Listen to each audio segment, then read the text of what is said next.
Jelang bulan suci Ramadan 1439 Hijriah, pelaku usaha penjualan busana muslim di kota Palembang mulai melakukan berbagai persiapan.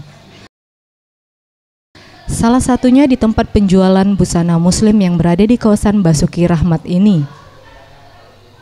2 pekan jelang Ramadan, pengelola telah menyiapkan stok busana muslim untuk bulan Ramadan hingga Hari Raya Idul Fitri. Mengingat penjualan busana muslim meningkat hingga 2 kali lipat dari hari biasanya. Pihak pengelola juga memprediksi tren fashion sarimbit atau pakaian seragam untuk satu keluarga akan kembali diminati masyarakat Palembang. Dikarenakan fashion ini telah tersedia dan masyarakat tinggal memilih sesuai selera.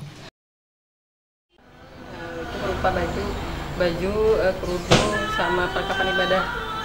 Bajunya itu ada sarimbit itu buat satu keluarga. Kayak couple gitu?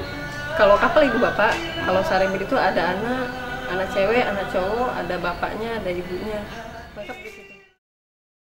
Tim Liputan, Sriwijaya TV.